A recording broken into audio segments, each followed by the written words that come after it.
Wa ashiruhunna bil ma'ruf, maka pergaulilah istri-istrimu itu dengan pergaulan yang baik, dengan yang ma'ruf, yang bagus.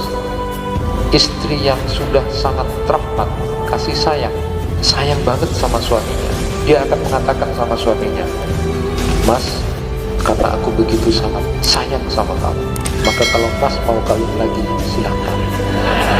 Itu luar biasa, itu sudah tingkat rahmat. Itu istri yang begitu itu rahmat. Tapi kalau saya berhenti di sini, Pak, wah saya diprotes ibu-ibu ya. Suami yang baik ketika dia sudah berada di posisi rahmat, rumah tangganya sudah rahmat, dia akan mengatakan begini sama istrinya, "Dek, walaupun engkau izinkan aku nikah lagi, aku tak bisa menyakiti hati kamu." Wah, begitu. Sudah Bu ya, jangan marahi saya. Dan tidak ada satu agama pun yang menyuruh memerintahkan kegiatan sujud kecuali dalam Islam. Sehingga kemudian Dr. Fidel Maulari ini masuk Islam gara-gara itu, karena dia paham betul bahwa ternyata Allah yang mendesain kita, menciptakan kita ini penting, bahwa darah yang dibutuhkan oleh otak kita, oksigen yang dibutuhkan oleh otak kita itu sangat diperlukan, dan itu hanya bisa dialiri ketika kita dalam keadaan sujud. Sama dengan penelitian dari Profesor Hembing itu. Profesor Hembing itu menyatakan bahwa darah yang akan dipasok ke otak kita itu cuma 20% saja. 80%-nya itu bisa dialirkan ke otak kita adalah dengan pada saat posisi kita sujud. Luar biasa. Jadi kalau bapak-bapak itu migrain, itu sebenarnya sujudnya yang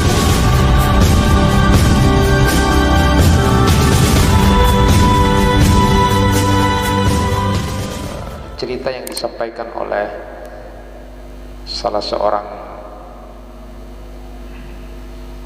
imam besar di Masjid Istiqlal, Pak Prof. Nasaruddin Umar, itu pernah beliau mengantar seorang mufti dari Syria namanya Prof. Hasun ya. Prof. Hasun ini datang ke UIN di Banda Aceh, di Ar-Raneri di Banda Aceh. Di kuliah yang disampaikan oleh beliau kepada hadirin pada waktu itu, beliau menyatakan begini, lebih utama menyampaikan ajaran Islam sehingga kemudian orang banyak sujud dengan apa yang disampaikan itu, daripada kemudian banyak-banyak membangun masjid tapi masjid itu banyak yang kosong. Itu yang disampaikan oleh seorang mufti dari Syria, Prof. Hasun itu. Beliau menyatakan begitu. Jadi lebih baik mengajarkan ajaran Islam sehingga kemudian banyak orang yang sadar lalu sujud kepada Allah, daripada kemudian mendirikan masjid-masjid tetapi kosong. Karena banyaknya masjid itu bukan berarti bahwa itu adalah sebuah khairu ummah. Bukan. Sebaik-baik umat itu bukan dengan berdirinya banyak masjid, tetapi khairu ummah itu adalah dibentuk dari kuantitas dan kualitas sujud seseorang hamba Allah. Semakin kuantitas dan kualitas sujudnya bagus, maka khairu ummah itu akan bisa dinilai.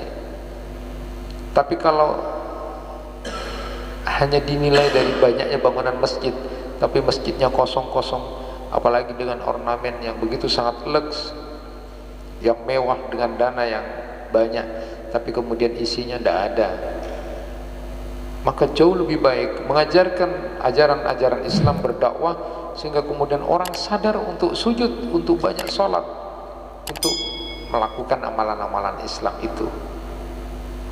Karena sekali lagi khairu ummah, umat terbaik itu bukan hanya dengan tampaknya banyak masjid, tetapi adalah kualitas dan kuantitas sujud dari para hamba Allah. Itulah yang menentukan khairul ummah. Itu yang disampaikan oleh Prof. Hasun itu ketika datang ke IAIN, sekarang sudah jadi UIN Araniri di Banda Aceh itu, didampingi oleh Prof. Nasaruddin Umar pada waktu itu yang menjadi Wakil Menteri Agama. Nah, menarik jamaah yang dirahmati Allah, ternyata memang ukuran orang itu bagus atau tidak itu dilihat dari sujud ya.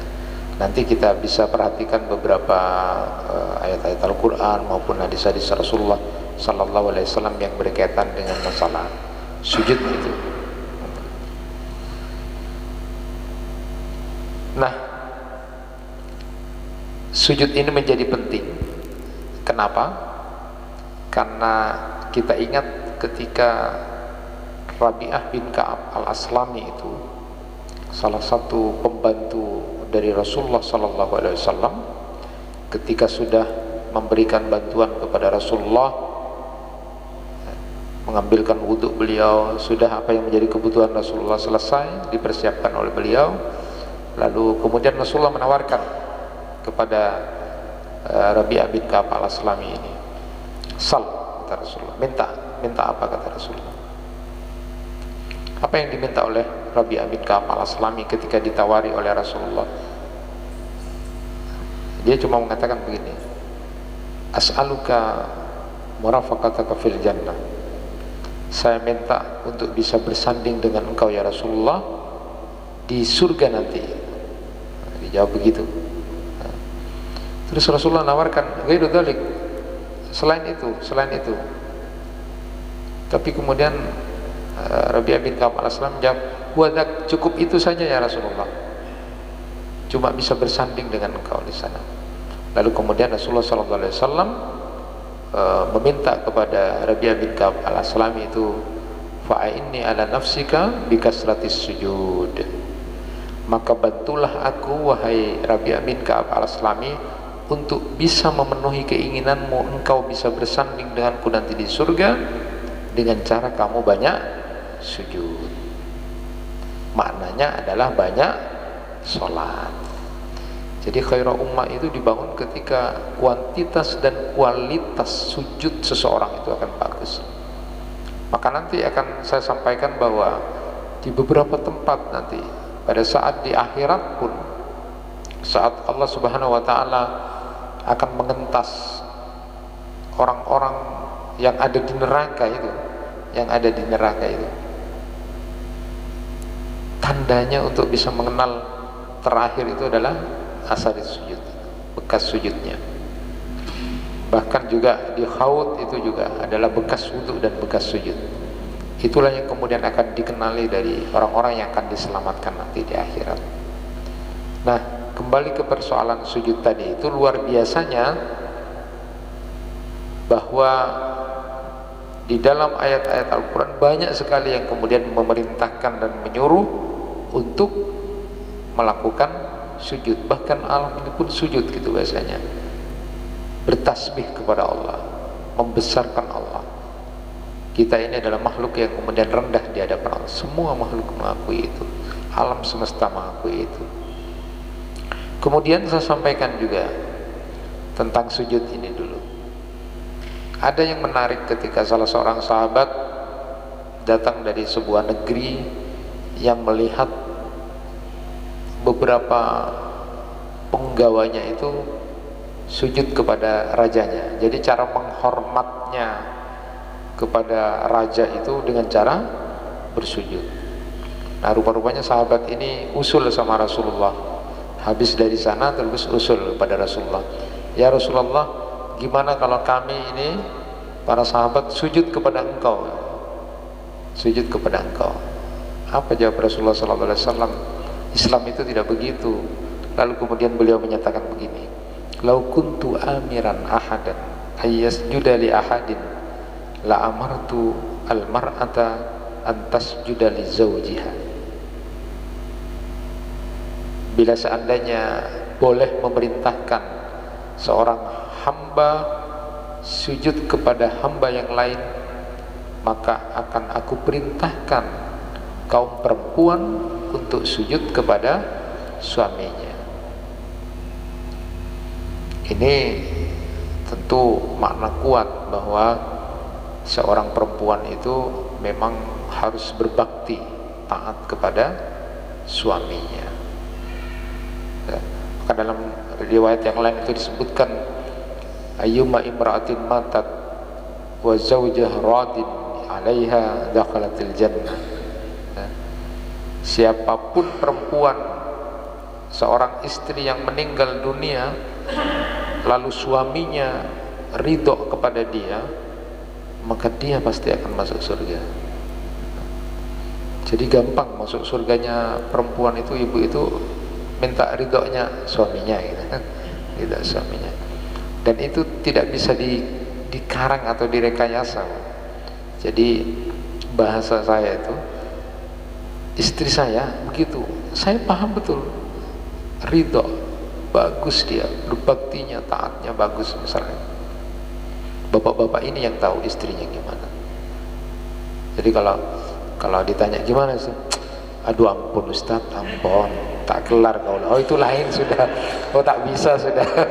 Tapi disembunyikan, ampun tak kelar kau. Sudah itu, tidak ada jaminan masuk surga sudah. Jadi gampang sebenarnya masuknya ke surga itu perempuan. Cukup salatnya bagus, salat wajibnya bagus, puasanya bagus, dia taat kepada suaminya, lalu bisa menjaga kehormatan dirinya dan hartanya, masuk pintu surga mana saja itu. Gampang sebenarnya. Cuma memang faktanya lebih banyak perempuan yang masuk neraka ya. Berarti bapak-bapak kalau ditanya ampun Ustaz, jawab ampun Ustaz. Itu jawabannya. Jadi banyak yang tidak ridho itu. Nah, tetapi begitu bukan berarti kemudian laki-laki terus mau sak maunya sendiri. Nalek ongku nasojudkan kok berdasarkan hadis, bukan. Terus pas semena-mena gitu kan, enggak. Laki-laki itu sudah diingatkan ya. Rasulullah SAW mengingatkan kepada laki-laki itu, ma'akraman nisa illa karim wa ma'ahanna illa la'im. Hanya laki-laki yang mulialah yang selalu ingin membahagiakan istrinya, dan hanya laki-laki bejatlah yang selalu ingin menyakiti istrinya. Nah sekarang bapak sudah, bu saya bela ya, ibu-ibu sudah saya bela.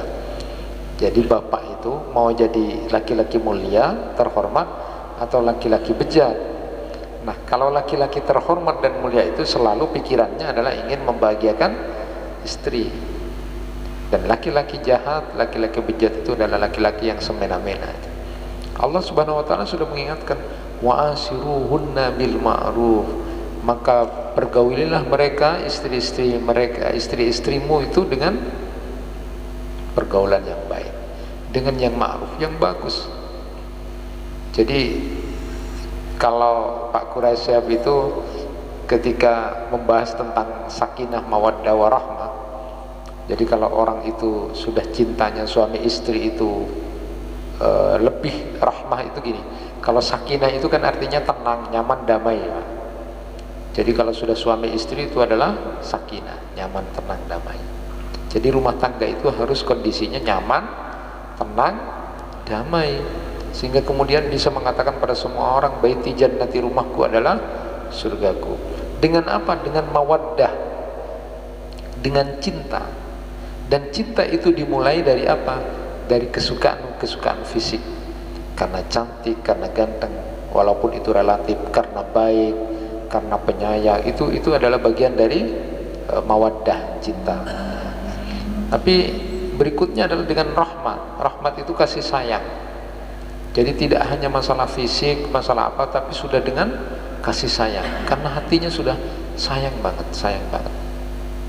Maka seorang yang sudah pada titik rahmat itu, kata Pak Quraisy itu, istri yang sudah sangat rahmat, kasih sayang, sayang banget sama suaminya, dia akan mengatakan sama suaminya, Mas, karena aku begitu sangat sayang sama kamu, maka kalau Mas mau kawin lagi silahkan. Itu luar biasa, itu sudah tingkat rahmat itu sudah rahmat. Itu istri yang begitu itu rahmat. Tapi kalau saya berhenti di sini Pak, wah saya diprotes ibu-ibu ya. Saya bilang, tetapi suami yang baik ketika dia sudah berada di posisi rahmat, ya, rumah tangganya sudah rahmat, dia akan mengatakan begini sama istrinya, Dek, walaupun engkau izinkan aku nikah lagi, aku tak bisa menyakiti hati kamu. Wah, begitu. Sudah Bu ya, jangan marahi saya. Jadi sudah dijawab. Jadi suami istri itu sama-sama rahmat gitu kan ya. Jadi sama-sama menawarkan tapi tidak mau, itu yang bagus itu kan. Nah, jadi ada perintah di situ. Seandainya ada perintah seseorang hamba sujud kepada hamba, maka akan aku perintahkan perempuan sujud kepada suaminya atau laki-lakinya. Artinya bakti dan taat luar biasa. Maka kalau beberapa waktu yang lalu sudah pernah saya sampaikan, ciri istri yang soleha itu adalah senyum, menyenangkan kalau dipandang suaminya. Jadi kalau siap ya, suaminya tiap datang tiap apa selalu menampakkan wajah yang senang. Itu istri yang soleha. Jangan terlalu banyak maru ya. Jadi datang maru. Jangan. Istri soleha itu adalah menyenangkan kalau dipandang oleh suaminya. Orang Jepang saja itu luar biasa Pak, dididik seperti itu. Jadi suaminya itu bangga kalau suaminya kerja itu. Nah ketika pulang mereka langsung tidak menanyakan apa-apa, disiapkan handuknya, disiapkan apa untuk mengambil, itu luar biasa, dilayani dulu. Jadi kalau ada urusan-urusan itu istri yang baik itu selesaikan dulu, suaminya pulang, habis tenang mandi baru ngomong ya. Kalau di kita itu kadang-kadang enggak, pulang baru assalamualaikum sudah ya takianna listrik ya anaknya minta ya bode ano boleh deng-deng itu yang laki-laki susah tuh. Makanya kenapa banyak laki-laki tidak betah di rumah itu, karena itu. Kenapa banyak betah di kantor atau di luar, karena kalau di luar itu apa, ngopi yuk ngopi, tidak pernah ngomongin yang macam-macam, makan siang itu yang baik-baik saja. Sampai di rumah itu di pintu rumah ya, nah, itu kesalahannya. Harusnya tenangkan dulu suaminya, duduk dulu, capek mas. Kalau sempat tasnya itu ditaruh, terus sepatunya, wah itu hebat itu, sepatunya dibuka, jangan segitunya lah gitu, segitunya luar biasa, dipijit itu bagus, itu namanya istri soleh. Nanti kalau ada urusan utang, tagihan, nanti setelah suaminya mandi, setelah tenang, itu yang baik. Ditawari mau kopi, lelah pekerjaannya, jangan langsung dikasih PR itu, sehingga kemudian betah di rumah. Jadi kalau suami tidak betah di rumah, ya itu katanya, ampun Ustadz, ampun gitu kan. Nah, itu ciri yang pertama. Yang kedua itu adalah wanita soleha itu adalah ketika diperintah taat, ya taat. Dan yang ketiga adalah ketika ditinggal dia bisa menjaga kehormatan dirinya dan hartanya. Bahkan saya pernah nyampaikan dan selalu nyampaikan di khutbah nikah itu, tidak hanya itu saja, menjadi bidadari surga itu, karena bidadari surga nanti di akhirat itu ada bidadari yang memang untuk laki-laki, hadiah bidadari surganya, ada wanita dunia yang menjadi bidadari surga, dan itu menjadi istri utama nanti. Dan di sana tidak ada cemburu-cemburu. Jadi kalau ditanya marah enggak Ustaz, itu kan dikasih hadiah yang para syahid itu, syuhada itu 70 bidadari. Kalau yang masuk surga biasa 2 bidadari. 1 bidadari itu tidak habis Pak. Kalau datang ke dunia, jangankan orangnya, selendangnya saja itu dalam hadis itu sudah membuat wangi, semuanya menjadi terpersona itu. Apalagi 70 kan. Dan di sana cemburu tidak ada cemburu. Cemburu itu juga ada di dunia. Nanti wanita yang istrinya memang menjadi penghuni surga, menjadi istrinya suaminya itu menjadi wanita utamanya. Yang bidadari itu ada. tapi tidak ada lagi cemburuan. Karena di akhirat itu tidak ada cemburu seperti di dunia. Cemburu itu kan cuma ada di dunia untuk menciptakan kesempurnaan dan ujian, tapi kalau sudah di surga tinggal menikmati.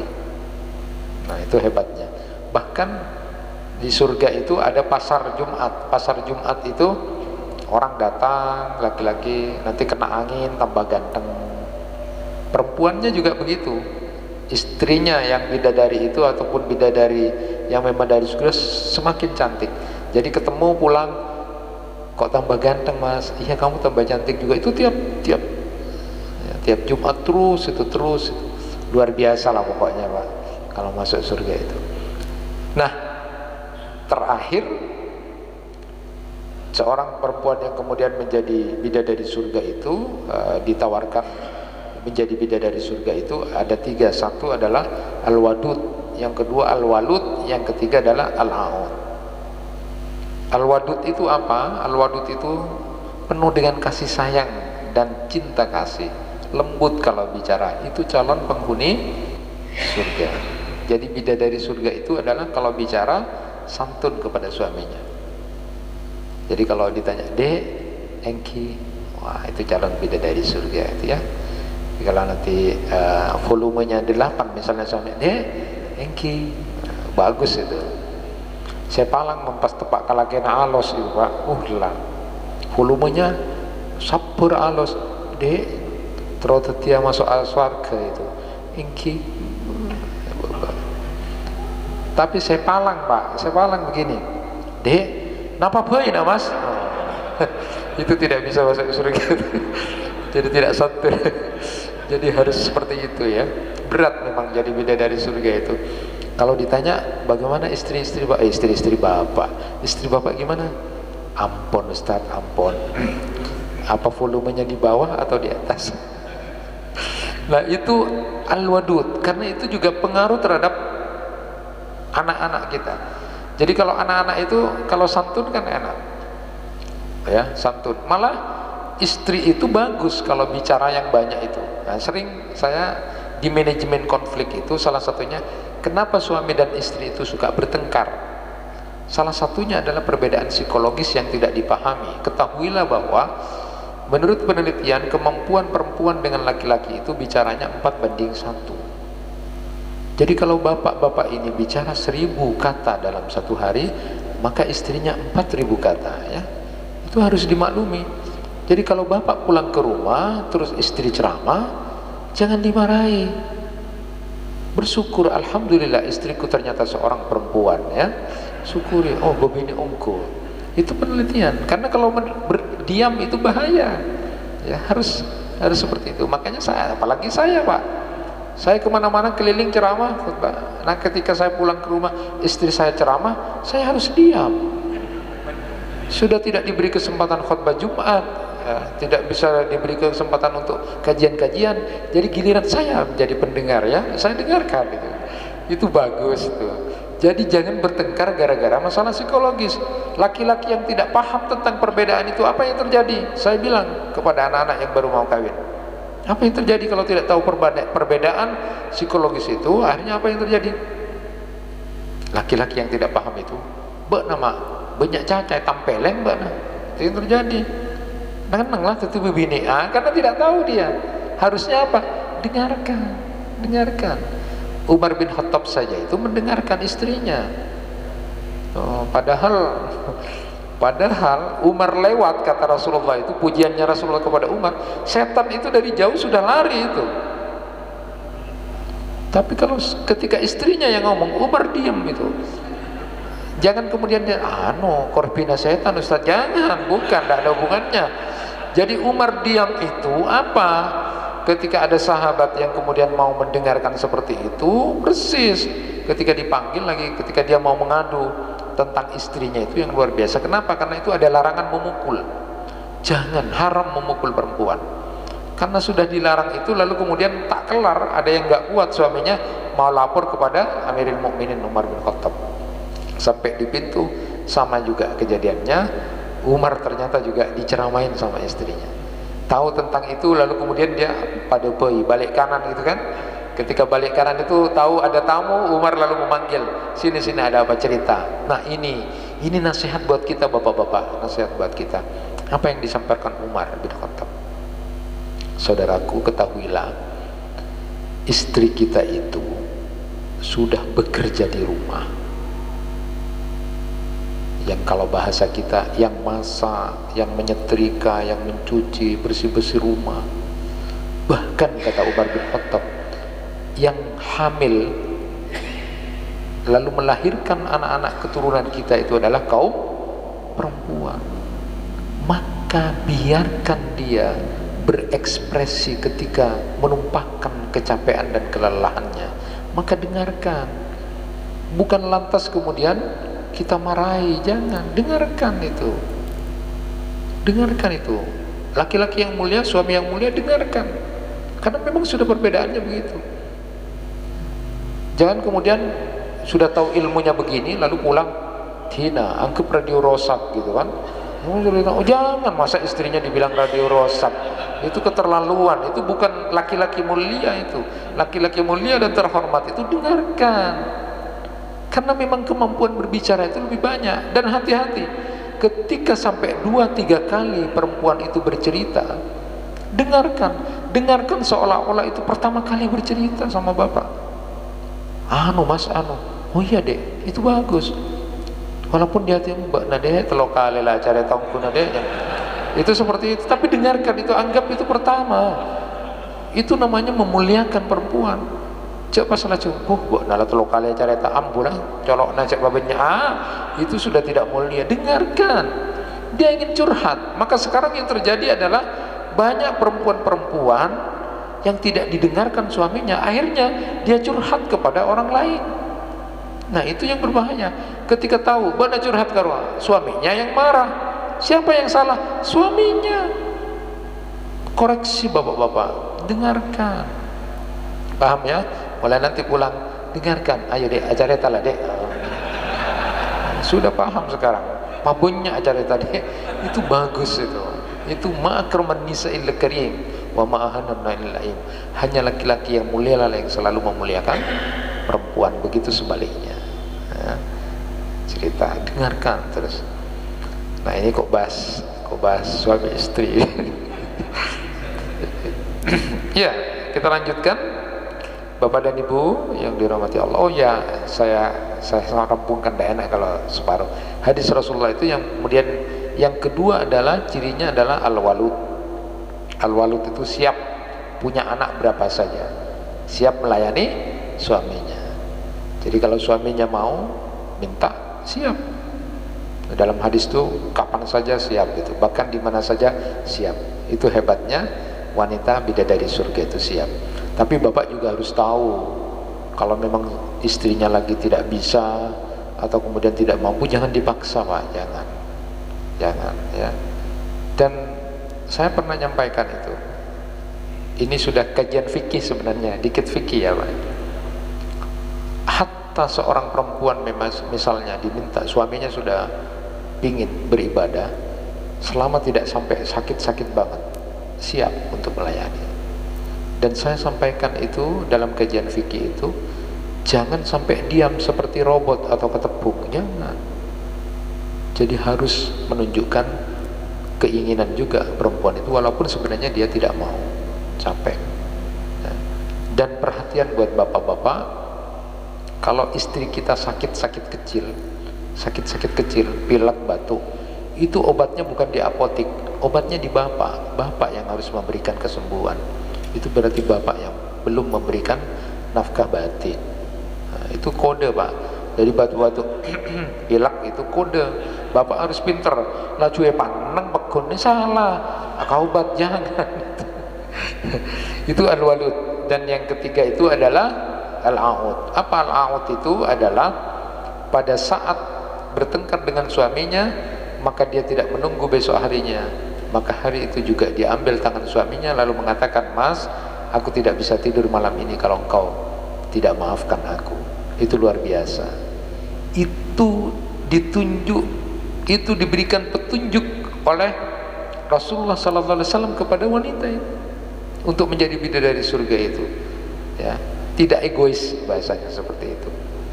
Nah, jemaah yang dirahmati Allah, kalau kita perhatikan beberapa hadis Rasulullah SAW, sujud itu posisinya yang benar itu adalah riwayat dari Abu Dawud itu, maka harus ada 7 anggota yang disentuhkan.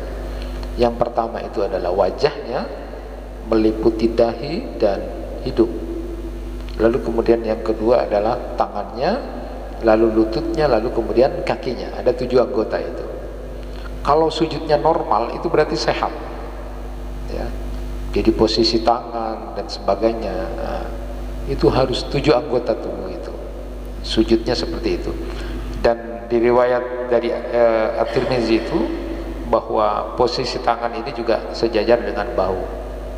Kalau kemudian sendirian, maka kemudian agak diregangkan, jadi seolah-olah seperti anak kambing bisa masuk kalau sendirian.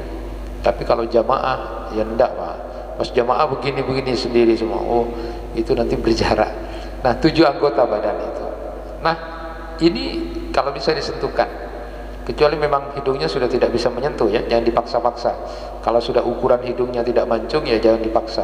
Dalam fikih itu tidak, itu ada kemudahan-kemudahan, ya, tidak memaksa. Berikutnya adalah apabila engkau sujud, tetaplah pada sujud. Ini adalah tumakninah artinya. Artinya luar biasanya. Aisyah radhiyallahu anha itu pernah bercerita, Rasulullah itu pernah sujud, itu sujudnya lamanya itu sama seperti ketika Rasulullah berdiri. Padahal Rasulullah berdiri itu baca surat Al-Baqarah, kadang-kadang juga dilanjutkan dengan surat Ali Imran, An-Nisa. Jadi bisa kita bayangkan kalau sujud selama seperti berdiri itu, apa enggak hebat itu? Lama sekali. Barulah kemudian ketahuan apa sih fungsinya sujud itu. Kok Rasulullah juga sujudnya lama? Inilah nanti yang menentukan kesehatan kita. Jadi orang sehat itu juga ditentukan, salah satu diantaranya adalah ketika sujudnya itu benar dan tumakninah, sungguh kemudian apalagi dengan waktu yang lama. Nanti kita akan bahas itu di kitab Fusulu fi Tibbir Rasul itu, Dr. Jamal El-Zaki itu luar biasa menjelaskan tentang khasiat dari sujud itu. Nanti kita akan bahas itu. Nah, Bapak Ibu sekalian, ternyata kenapa? Karena sujud itu adalah posisi yang paling dicintai oleh Allah. Saat kemudian kehormatan kita sudah dijatuhkan di bawah, itu sudah tidak ada lagi kehormatan, minta kepada Allah. Maka pada saat sujud, mintalah yang banyak kepada Allah, mintalah yang banyak kepada Allah pada saat sujud itu, karena itu adalah posisi yang paling dicintai oleh Allah. Akan membuat kita menjadi orang yang tidak sombong dan ujub ketika sudah sujud. Apa yang mau disombongkan? Ingat mati saat sujud itu nanti, ketika sudah semuanya ditaruh di lahat itu, ya, semuanya kemudian menyentuh tanah itu mengingat kematian, itu sujud. Lalu kemudian membuat kita menjadi orang yang tenang dan nyaman. Nah, saya ingin sampaikan juga, ada penelitian yang saya baca itu adalah Marian Diamond menyatakan bahwa dia seorang ilmuwan ahli neuroscience, ya, bahwa di dalam tubuh manusia itu ada alam semesta, yaitu 1 kilo, yaitu otak manusia katanya. Nah, makanya di dalam Al-Quran itu banyak ayat-ayat yang memberikan gambaran, apakah kamu tidak berpikir, apakah kamu tidak melihat, apakah kamu tidak mentadabburi. Itu semuanya dipakai otak itu. Nah, apa kaitannya dengan otak? Ini saya sampaikan. Seorang ahli saraf dari Amerika, namanya adalah Dr. Fidel Mauleri itu. Dia masuk Islam karena ini. Dia menyatakan begini, ada sel-sel saraf tertentu di otak kita ini, ya, yang hanya sekali saja dialiri oleh darah dan hanya dapat menyebar ke seluruh sel saraf yang ada di otak manusia ketika manusia dalam keadaan sujud. Hebat itu. Dan tidak ada satu agama pun yang menyuruh memerintahkan kegiatan sujud, kecuali dalam Islam. Sehingga kemudian Dr. Fidel Maulari ini masuk Islam gara-gara itu, karena dia paham betul bahwa ternyata Allah yang mendesain kita, menciptakan kita ini penting, bahwa darah yang dibutuhkan oleh otak kita, oksigen yang dibutuhkan oleh otak kita itu sangat diperlukan, dan itu hanya bisa dialiri ketika kita dalam keadaan sujud. Sama dengan penelitian dari Profesor Hembing itu. Profesor Hembing itu menyatakan bahwa darah yang akan dipasok ke otak kita itu cuma 20% saja. 80%-nya itu bisa dialirkan ke otak kita adalah dengan pada saat posisi kita sujud. Luar biasa. Jadi kalau bapak-bapak itu migrain, itu sebenarnya sujudnya yang kurang. Pening-pening, kepala pusing, itu sujudnya yang kurang.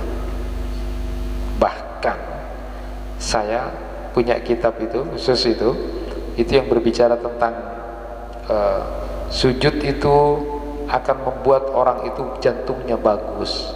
Nanti ada keterangannya. Itu sudah penelitian di Harvard ya, University. Anti stroke, orang yang sujudnya benar juga tidak kena stroke. Kemudian memudahkan persalinan. Ini saya sering sampaikan kepada ibu-ibu muda yang hamil, atau kemudian anak-anak yang kemudian baru nikah lalu kemudian sudah hamil, itu saya sampaikan supaya tidak malpresentasi atau kemudian tidak ada sungsang. Supaya tidak sungsang, maka rajin-rajinlah sujud. Jadi ibu hamil itu jangan malas-malasan sholat, ketika sujud harus lama. Itu luar biasa. Jadi kalau bisa sungsang itu berarti terlalu manja, lebay, dia tidak sujud dengan baik. Hati-hati. Ini juga para suami diingatkan ya. Termasuk diantaranya adalah dengan sujud yang benar itu akan memperindah tubuhnya, termasuk juga kelenjar dada. Itu akan menjadi bagus kalau sujudnya bagus. Maka istri yang solehah, yang bagus sholat ibadahnya, dia pasti bagus ya. Bentuk tubuhnya, jantungnya juga akan sehat, akan tidak jauh dari stroke, dari hal-hal yang membuat kepala pusing dan pening. Itu sujud ya. Nah, Bapak dan Ibu yang dirahmati Allah, kita kembali kepada itu. Saat dibacakan, nah ini secara hadis-hadis Rasulullah SAW, apa keutamaan kita sujud itu ya, sudah disampaikan tadi secara kesehatan. Jadi kalau mau sehat, sujudnya yang lama. Kalau sendiri Pak, jadi nanti salat duha, salat rawatib, salat malam, sujudnya itu kalau bisa sama. Apa yang dibaca kalau sujud dalam salat? Boleh subhana rabbiyal a'la, boleh subhana rabbiyal a'la wa bihamdi, boleh juga subhanakallahumma rabbana wa bihamdika allahumma ufirli. Itu untuk sujud di dalam salat. Banyak itu diulang-ulang terus. Subhana rabbiyal a'la, subhana rabb. Semakin luar biasa, pasokan darah, oksigen juga ke otak ini akan semakin bagus. Lamakan. Kalau bukan salat jamaah. Kalau salat jamaah tetap seperti normalnya, karena orang punya kebutuhan masing-masing. Jadi tidak boleh lama-lama. Kalau salat berjamaah itu sujud dan rukuknya biasa saja sesuai dengan 3 kali atau 7 kali atau sampai 10 kali. Tapi kalau sendiri boleh diulang-ulang terus untuk memperlama itu sujudnya itu, karena secara kesehatan juga bagus. Saya sampaikan satu hadis saja. Keutamaannya adalah idza qara'a ibnu adam as-sajdah fasajada ittala syaitan yabki yaqulu ya wailah, wa fi riwayatin abi quraib ya waili umira ibnu adam bisujud fasajada falahul jannah wa imirtu bisujud fa abaitu falinnar. Jika seorang anak Adam membaca ayat sajadah lalu dia sujud, maka setan meninggalkannya sambil menangis dan berkata, celaka dia. Dalam riwayat Abi Quraib disebutkan, celaka aku, anak Adam itu disuruh sujud lalu dia pun bersujud sehingga baginya surga, sedangkan aku ingat, kata setan, dulu aku dikeluarkan dari surga karena tidak mau sujud. Maka perlawanan kita kepada setan untuk menunjukkan kita berbeda dengan setan, sujud yang lama. Sehingga hukumnya sujud tilawah ini atau hukumnya sujud sajadah ini adalah sunnah muakkadah.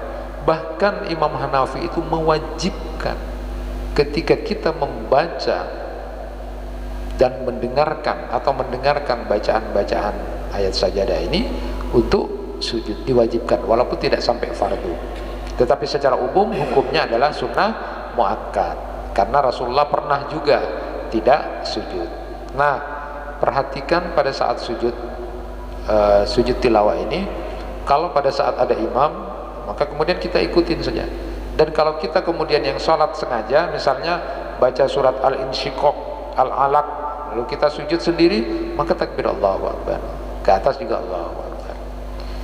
Tapi kalau di luar itu, karena sujud itu bukan sholat, ingat, sujud tilawah itu bukan sholat, maka boleh tidak dalam keadaan berwudu, maka boleh juga kemudian dalam keadaan tidak menghadap kiblat, boleh menghadap ke selatan atau ke utara pada saat posisinya, tidak harus ke kiblat, itu boleh, karena itu bukan sholat, tapi menunjukkan rasa pengabdian kepada Allah karena sujudnya itu. Sujud tilawah bukan sholat. Jadi boleh juga dengan isyarat, kalau tidak ada tempat lalu kemudian kita baca misalnya, lalu kemudian kita dengar dengan isyarat. Itulah indahnya, nikmatnya orang bisa bersujud. Nah, beda dengan sujud syukur. Kalau sujud syukur itu adalah dapat rezeki yang baik atau kemudian tertolak dari bahaya, kita sujud syukur ya. Dan tidak perlu takbir ya. Dengan takbir lalu kemudian Allah, tidak usah, cukup dengan sujud saja lalu kemudian selesai, seperti itu ya. Sama juga dengan sujud tilawah maupun sujud syukur. Tetapi kalau sujud sahwi itu adalah sujud yang dipakai untuk ketika kita lupa, kelebihan, kekurangan atau keraguan di dalam sholat. Dan hikmahnya, sekali lagi, apa hikmah Rasulullah itu lupa dalam sholat? Itu justru kesempurnaan ibadah, itu justru kesempurnaan syariat Islam. Karena kalau kemudian tidak pernah lupa Rasulullah, pas gimana kalau sekarang kita lupa? Katanya agak siapa? Dia baru melupai orang. Nah, justru lupanya Rasulullah itu adalah kesempurnaan syariat, karena memang nanti manusia itu adalah sifatnya lupa. Itulah hikmah dari sujud itu. Jadi sekali lagi kesimpulannya, sujud itu ada 4. Sujud dalam sholat, lalu kemudian sujud sahwi, lalu kemudian sujud tilawah, lalu kemudian sujud syukur. Perbanyaklah sujud, artinya perbanyaklah sholat. Dan ketika kita sujud, maka itu secara medis, secara kesehatan luar biasa, akan membuat kita jantungnya sehat, tidak mudah kepalanya pening atau silengkop itu kesadaran yang tiba-tiba hilang karena melamun, atau kemudian kena stroke, atau kemudian persalinannya bagus, bentuk tubuhnya akan bagus, bahkan dadanya juga akan bagus kalau sujudnya dengan benar. Perbanyaklah sujud, karena sujud itu adalah posisi yang sangat dicintai oleh Allah. Dan saat sujud, curhatlah kepada Allah, mintalah kepada Allah apa yang menjadi hajat kita. Itulah keutamaan kita melakukan sujud. Kita baca sekali lagi bacaan sujud tilawah atau sujud sajadah. Sajada wajhiya lilladzi khalaqahu wa saqqa sam'ahu wa basarahu bihaulihi wa quwwatihi wa tabarakallahu ahsanul khaliqin. Mudah-mudahan bermanfaat apa yang bisa kami sampaikan.